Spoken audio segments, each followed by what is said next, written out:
So in this presentation, we're going to talk about some of the basics of speech, the history and how to compose a speech, and some kind of general things to keep in mind as you're delivering your speeches. This is a very quick overview of some of the things that we're going to be talking about in class. I personally have always found it helpful to kind of start off with an introductory session to know where I'm going and then go into detail about the little steps along the way and refining those. Other people are different. Other people like to have things introduced one small step at a time and then eventually build it up to get to the final product. And I've tried to balance both of those approaches in this class. So if having a huge overview is overwhelming for you, don't worry. It's okay. We'll go through all of it bit by bit later. I just wanted to make sure I was covering different learning styles and different ways of approaching information, both the way I learn and the way other people learn. Okay, so if you're like most people, you're terrified of this class. You feel like the prey that tiger is about to attack. The fear of public speaking is extraordinarily common. About 75% of the U.S. population has a phobia of public speaking. If you're looking at this graph, for many people, it is literally more terrifying than death, which I find both amusing and telling. And I get it. And I may have chosen a career in public speaking, which is what teaching is. Teaching is standing up in front of a group of people every day and talking about different topics to an audience. It is public speaking. But I still get jitters in front of the classroom, especially the first week. Most teachers do. It's why we have syllabus day. It's one of the reasons we have syllabus day. Syllabus day is to help you get a sense of what's expected in the class, but it also exists so that the teacher can kind of get back into the routine of speaking in front of an audience, because that first day is always a little bit unsettling for us too. So I get it. I get the fear of public speaking. You are not alone. I've been there. I am there. But it gets easier with practice. It gets a lot easier with practice. Okay, so what is public speaking? The official definition of public speaking is a sustained formal presentation by a speaker to an audience. In other words, it's giving a presentation in front of an audience with a specific goal. And the common goals include to persuade, inform, entertain, and teach, which we sometimes refer to as pie and tea. I didn't include that graphic in here, but you can think of a pie, like an apple pie, and then you can think of a cup of tea next to it to think about the potential purposes in a speech. And again, it's to persuade, inform, entertain. We're not doing entertain in here. Or to teach. So this is just a part of modern life, right? Like this is just some new thing we came up with recently. Well, no, actually it's been around for a really, really long time. Public speaking has likely been around as long as people have been able to speak and needed to influence a group. So you can imagine, the first cave dwellers.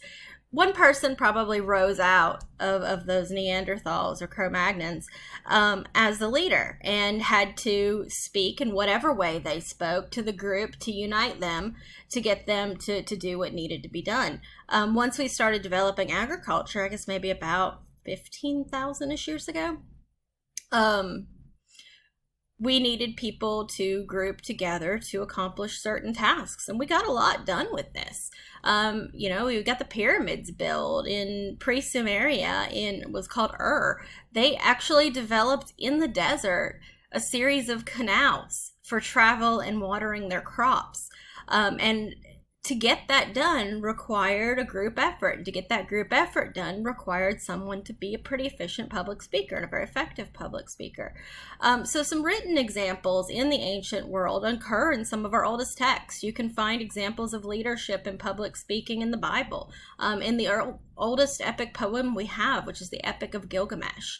You can find examples of public speaking in the Odyssey and the Iliad. And pretty much all Greek and modern drama is composed as a person or an individual who is speaking to an audience in a soliloquy. That's pretty obvious.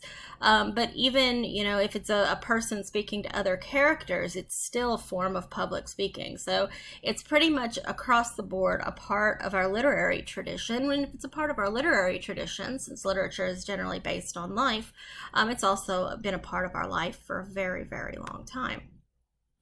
The first really big public speaking events that we see, like today's debate teams, were in ancient Greek with what were called symposiums. And so the Greeks would have these huge banquets, and their entertainment portion, sometimes it was music, sometimes it was drama, but as often as not, it was debate. And during and after the meal, people would watch debates between trained speakers on important issues. And this was kind of like the news. It was kind of like a debate competition. It was a combination of information and entertainment. And these were serious competitions with really big rewards.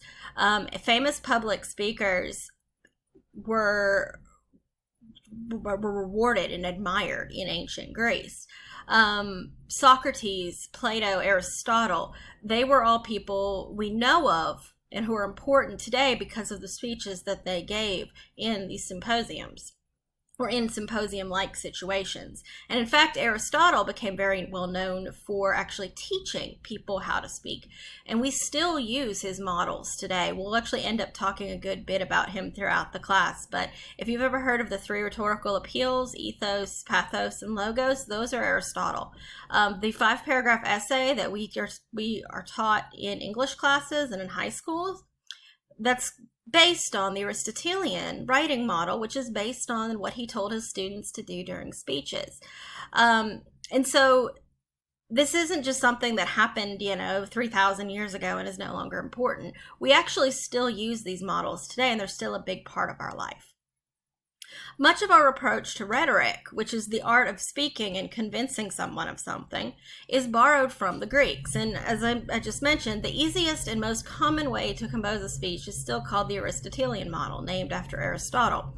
We will talk at some point about 2 other models that are commonly used, and they were that have been introduced and are much more modern, but I think you'll find that they're a lot more complicated than the Aristotelian model, and they don't quite work as well for most topics. So I'll let you assess that later on, though. And most of the essays you write in college are, in fact, based on the Aristotelian model. So why is learning these skills important today? Well, it is still an important and big part of daily life. So examples might include speaking to a group, teaching, giving a presentation in front of a class, proposing an idea to your boss and coworkers, giving a presidential speech, even trying to convince your friends where to go to dinner is kind of a form of public speaking because you're trying to convince a group of something, right? And hopefully proposing to a future fiance. Well, if you propose in a kind of more typical sense, you're getting in front of a group and you're explaining you're getting down on one knee or accepting it, and explaining why you want to spend the rest of your life with someone. So all of these are different situations in which you do use public speaking on a daily basis. So it is definitely something that you want to learn. It also matters for your career. Learning how to compose and deliver a speech makes you far more likely to succeed. It helps you to nail those job interviews, advance your career, increase your confidence, improve your critical thinking skills, develop leadership abilities, and gives you the ability to convince people that you're right effectively. And I know there have been many, many, many times in my life where I wanted to convince someone I was right, and I was glad I had the tools to do it. So a couple of statistics from ethos3.com. The fear of public speaking may impact your wages by as much as 10%, and strong public speaking skills make you 15% more likely to be promoted to management. So this is some pretty big numbers that just show off the bat how important just this one set of skills can be for improving your income and your career. So kind of the basis of a speech is called the rhetorical situation, and it involves 4 things that come together. You, your audience, and your setting and exigence, which is the reason the speech needs to be given. These 4 things are called the rhetorical situation. And you'll see a triangle here. I'm avoiding calling this a rhetorical triangle because the rhetorical triangle is a term that actually applies to something else. So it's better to get this in your mind as a situation and think of it as 4 things, not 3 things, so that you're not tempted to make it a rhetorical triangle, because then you'll just get confused later on. So here you can see these things. You have your purpose, your audience, you, the context, which is the setting, and the message, which is exigent. Well, purpose is exigence. The message is what you're trying to convey. Here's another graphic for the rhetorical situation. So you have your presentation, your audience, purpose, and context, which together, again, make that rhetorical situation. So we're going to stop here on this one, and then I'm going to start talking about speech structure and just kind of some basics of how you can form speeches in a pretty formulaic way that'll make it a little quicker and a little easier for you than just trying to figure out what to say and writing down on a blank sheet of paper. So I'll be right back with that in a moment, and I'll see you then.